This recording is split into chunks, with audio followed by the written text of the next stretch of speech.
Jonesing, huh? That's some big shoes to fill. Yes. All righty.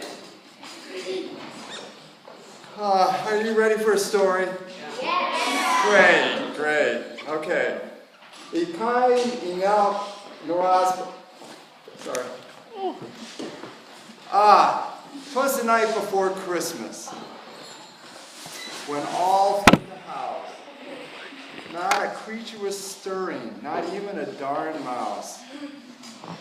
The stockings were hung by the chimney with care, in hopes that St. Nicholas soon would be there. And if you can see in this picture, indeed the stockings are hung with care by the chimney.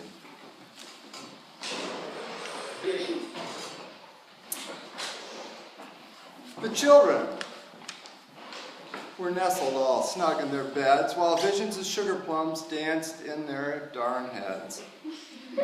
And Mama in her kerchief and I in my cap had just settled down for a long winter's nap. Kids are sleeping, as you can see. Lucas, can you see this? I want to just make sure.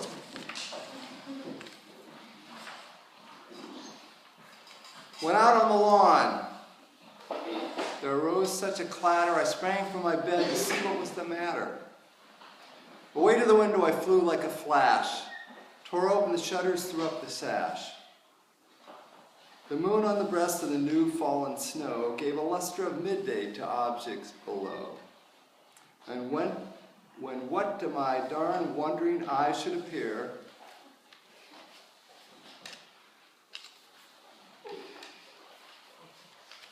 but a miniature sleigh and 8 tiny reindeer.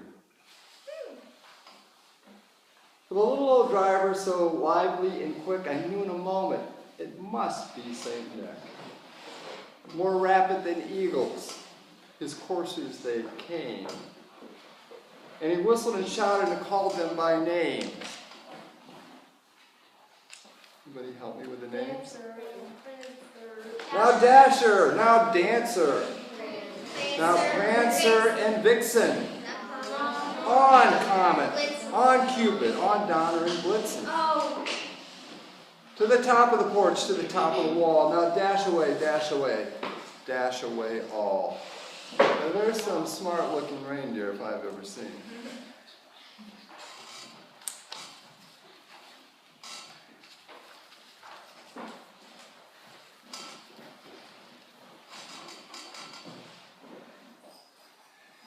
As dry leaves before the wild hurricane fly, when they meet with the obstacle mount to the sky. So up to the housetop, the coursers they flew, with a sleigh full of toys and St. Nicholas too. And then in a twinkling I heard on the roof the prancing and darn pawing of each little hoof. As I drew in my head and was turning around, you gotta see St. Nick, right? Everybody see St. Nick? Now don't forget, he was turning around at this point. Down the chimney, St. Nicholas came with a bound. He was dressed all in fur from his head to his foot, and his clothes were all tarnished with ashes and soot. A bundle of toys he had flung on his back, and he looked like a peddler just opening his pack. There it is, coming down the chimney. How many people have seen that?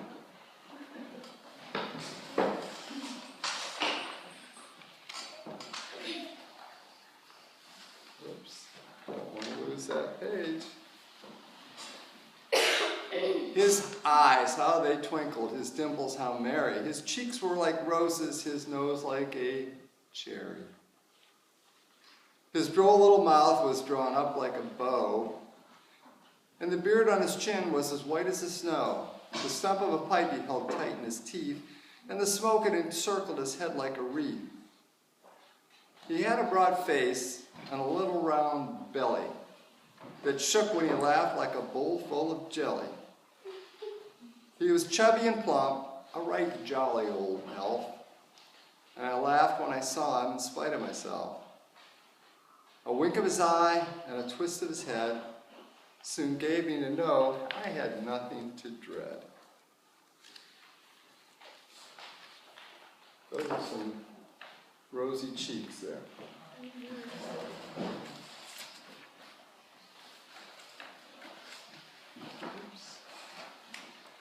He spoke not a word, but went straight to his work and filled all the stockings, then turned with a jerk. And laying his finger aside of his nose and giving a nod, up the chimney he rose.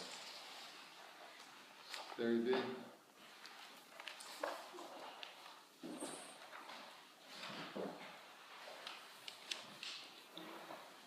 He sprang to his sleigh, to his team gave a whistle, and away they all flew like the down of a thistle.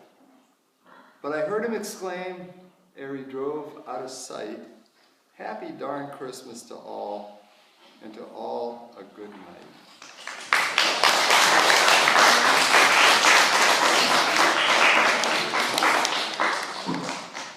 So can we talk about what the theme of that story was? Yeah. Elsie? It was about how he was celebrating Christmas and it's like the national theme. Very excellent.